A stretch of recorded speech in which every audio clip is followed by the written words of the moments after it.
Bonjour à vous, merci de nous retrouver pour Lorraine Matin, de nous être fidèles comme chaque jour à cette même heure sur France 3 Lorraine. Au sommaire ce matin, comment fonctionne SOS Village d'enfants? Ces villages qui accueillent des enfants placés sur décision d'un juge ou encore à la demande de leurs parents en difficulté pour s'occuper d'eux.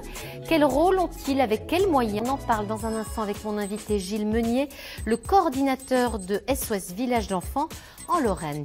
Ce matin, comment fonctionne SOS Village d'enfants?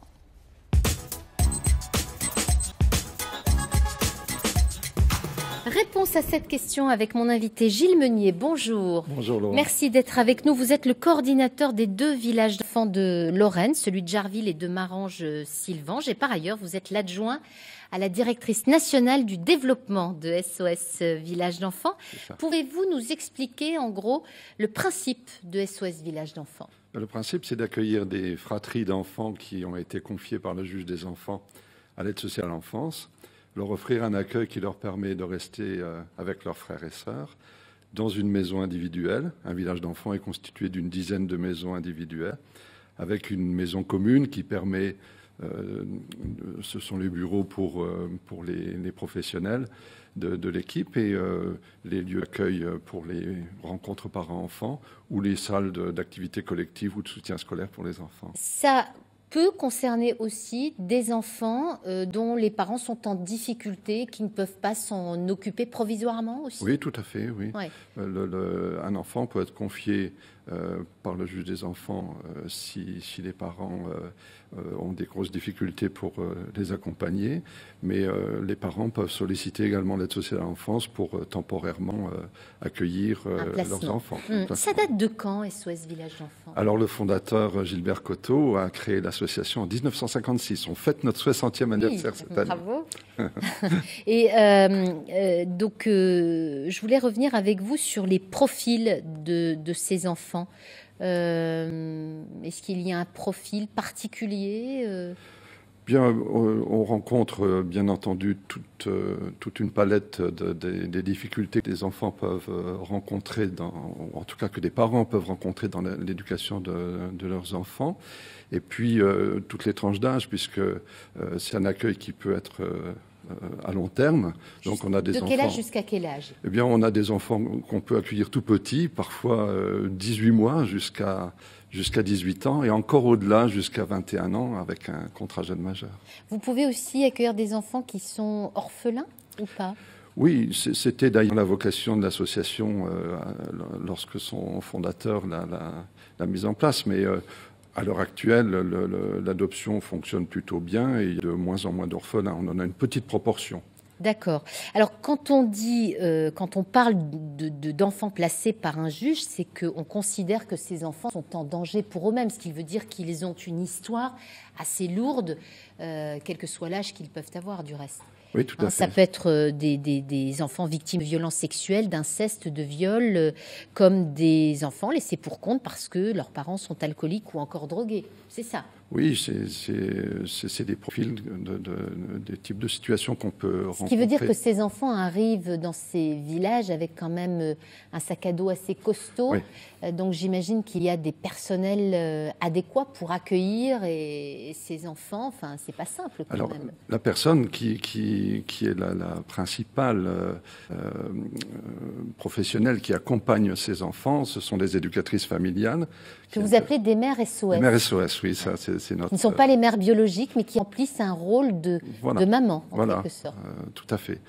Et donc, elle travaille sur des périodes assez longues, de 3 à 4 semaines d'affilée, 24 heures sur 24, pour accompagner le quotidien de ces enfants. Et elles accueillent dans leur maison 4 à 6 enfants selon la composition des fratries. D'accord, donc 3 à 4 semaines, donc elles sont salariées, ces mères SOS, j'imagine, et choisies, sélectionnées selon des critères bien définis? Oui, des critères assez sévères, puisque vous l'avez compris, l'amplitude de leur travail nécessite un engagement important. Donc, on a une équipe de sélection avec psychologues, professionnels du recrutement. Et puis, on a également des périodes de découverte du métier dans le village d'enfants, de façon à ce que ces personnes soient certaines de vouloir faire ce métier. Oui, parce qu'il y a un engagement forcément affectif aussi avec ces Tout à fait. Sachant qu'on est bien d'accord, elles font un peu ce que les mamans peuvent faire au quotidien, c'est-à-dire les emmener à leurs activités sportives, leur faire faire les devoirs, leur faire à manger. C'est une présence H24. Mais quand on a une vie privée et qu'on est mère SOS, comment on concilie ça avec sa vie privée? Alors, je les appelle volontiers les expertes du quotidien, vous l'avez bien défini. Et effectivement, la vie privée est un peu altérée par une profession comme celle-là. Cependant, aujourd'hui, l'approche moderne du rôle de l'éducatrice familiale permet de vivre une vie familiale pendant ces périodes de repos, parce que chaque période de travail est intercalée avec une dizaine de jours de repos, et puis des congés comme tout salarié. En plus, l'époux ou le conjoint peut venir vivre dans la maison. Mais vous exigez de ces mères SOS qu'elles aient quand même un domicile à elles quand elles s'en vont au bout de quelques semaines. Pourquoi il n'y a pas de papa SOS? Moi, j'aurais une question à vous poser, justement. Les enfants ont combien de référents en définitive? Ils ont 1, 2, 3 mères SOS? Comment ça se passe? Non. Chaque fratrie dans une maison n'a qu'une mère SOS. Oui, mais pendant qu'elles sont en repos? Et pendant qu'elle est en repos, elle est remplacée par une aide familiale. D'accord. Ah oui, d'accord. Une question, pas de papa SOS, pour quelle raison? Alors, on a des aides familiales hommes, on a commencé. On n'a pas beaucoup de candidatures pour assurer le rôle de mère SOS. Et pourtant... De père SOS. De père SOS. Pourtant, dans nos annonces, on met bien homme, femme. On est obligé de le faire. Non. Mais on n'a pas beaucoup de candidatures. Ça viendra sûrement. Ça viendra. Alors, pour bien comprendre le fonctionnement du village, on va regarder ce reportage qui a été tourné au village SOS de Marange-Sylvange. On regarde, puis après, on se retrouve. Bienvenue dans l'un des 12 pavillons du village. Ici habite Sylvie, accueillante, et 6 enfants de 8 à 17 ans. 5 filles et un garçon sous le même toit, l'école, la prise en commun des repas, les activités et les sorties, une structure à taille humaine, bien loin de l'image austère des foyers de placement. Comment je définis mon rôle? J'essaye qu'il soit le mieux possible au village. C'est-à-dire qu'ils vivent dans une maison saine et qu'il y ait de l'hygiène, qu'il y ait des règles et du cadre, parce qu'ils en ont vraiment besoin. C'est ce qui les rend...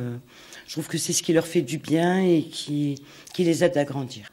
Et aussi de l'affection. Petit détour par le potager, car ici, frères et sœurs placés dans ce village peuvent participer à différentes activités. L'objectif est clair, maintenir ou rétablir les liens entre les enfants issus d'une même famille. Apprendre à ces jeunes à devenir autonomes, c'est le principal défi auquel l'association doit répondre, et les derniers résultats en la matière sont plutôt encourageants. Si je fais un tour d'horizon sur les 2 dernières années, tous nos jeunes sont soit en foyer de jeunes travailleurs, soit en logement autonome, et soit continuent une scolarité, soit ont un emploi. C'est pas forcément un CDI, parfois c'est l'alternance d'intérim, de petits contrats, mais tous ont réussi à s'assumer. Aucun n'est à la rue. Et pour nous, c'est une belle réussite. 58 enfants sont actuellement accueillis dans ce village de Marange-Sylvange qui affiche complet. Question, monsieur Meunier, comment ça se passe quand ça se passe mal avec les enfants ? Oui, ça peut arriver. Mais heureusement, les villages comptent une équipe pluridisciplinaire qui est à côté des accueillantes pour les aider lorsqu'elles sont en difficulté avec des enfants qui peuvent effectivement présenter des troubles par moment. Leur histoire n'est pas facile. Non. Et donc, ces équipes sont composées d'éducateurs spécialisés, de moniteurs éducateurs, éducateurs de jeunes enfants, éducateurs scolaires, il y a tout un staff, psychologues, animateurs, etc. Tout un staff. Oui. Quel est le rôle des parents, du coup, par rapport à ces villages SOS ? Alors, dans les villages SOS, on s'efforce de conserver les liens avec les parents, voire de les développer à chaque fois que possible. L'objectif étant que l'enfant retrouve sa fratrie. Tout à fait, sa famille, oui, et puisse retourner chez ses parents. Ou en tout cas, entretenir avec eux le plus possible de liens. Donc, il y a 13 villages de la sorte en France. Oui. Financièrement, qui paye ces villages? Comment vous fonctionnez? Le conseil départemental finance, par le biais du service d'aide sociale à l'enfance, les villages d'enfants. C'est le prix de journée qui est de versé. combien? Environ 130 à 150 euros selon le département. Est-ce qui vous permet de financer les salariés sur place? Oui, c'est ça. Ça permet d'assurer toutes les charges, sachant que l'association ayant des fonds propres, compléter une partie de ce financement sur des fonds propres pour soutenir des programmes particuliers. On a un programme très important sur le soutien scolaire, programme Pygmalion, donc c'est un programme qui est soutenu par des fonds propres, à hauteur de 7-8% des dépenses globales. Voilà. Donc, que se passe-t-il une fois que ces enfants retournent dans leur famille biologique? Il n'y a plus de lien? Alors d'abord, ils ne retournent pas tous dans leur famille biologique. C'est le cas pour une proportion après l'accompagnement en village d'enfants. Mais pour vous répondre rapidement sur la question, on conserve des liens avec tous les enfants qui ont été accompagnés, en tout cas pour ceux qui le souhaitent, parce que ces liens sont tellement forts sur des périodes tellement longues qu'ils ne sont jamais brisés. Pardonnez cette question, mais ça marche vraiment, parce que je me mets à la place d'enfants victimes de violences au sein de sa propre famille ou qui se retrouvent provisoirement placés parce que ses parents sont en difficulté pour X ou Y raison. Comment c'est vécu ça par les enfants d'être ballottés, entre guillemets, si j'ose dire, d'un village, retour chez les parents pour ceux qui ont cette chance? Retour définitif, voulez-vous dire? Oui. Bien, d'abord, on essaye de faire en sorte que le passage en village d'enfants soit le plus stable possible, comme je vous l'ai expliqué, avec des accueillantes qui sont là au quotidien. Et puis, eh bien, on essaye de faire en sorte que ces passages d'un milieu de vie à un autre soient préparés à l'avance, soient le mieux accompagnés possible pour qu'ils soient le moins violents pour les enfants. Mais il y a toujours des conséquences. On essaie de faire en sorte qu'elles soient les moins importantes possibles. Et puis, Monsieur Meunier, vous œuvrez aussi à l'international dans 134 pays, si je ne m'abuse. Alors, la France intervient sur un peu plus d'une vingtaine de pays, s'investit dans un peu plus d'une vingtaine de pays à l'international, mais effectivement, il y a 134 associations SOS Village d'enfants dans 134 pays différents. Dernière question rapidement pour revenir à la France. Il y a une liste d'attente importante, il y a suffisamment de villages? Vous demandez à quelqu'un qui s'occupe du développement s'il y a suffisamment de villages. On souhaiterait effectivement, comme on est convaincu de notre projet et de son efficacité auprès des enfants, on aimerait pouvoir développer d'autres villages d'enfants.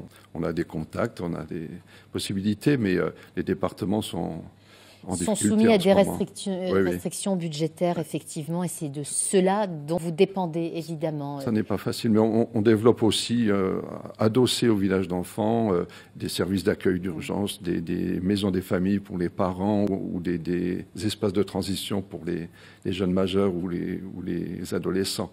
Donc, c'est une autre façon de développer l'association. Merci beaucoup, Monsieur Meunier, d'avoir été avec nous. Et pour plus d'informations, vous pouvez, sur ces villages, vous pouvez vous référer au site internet qui s'affiche sur votre écran. Merci à vous. Vous restez avec nous parce que dans un instant, votre voisin Jean-Luc Aubert nous pose la question de savoir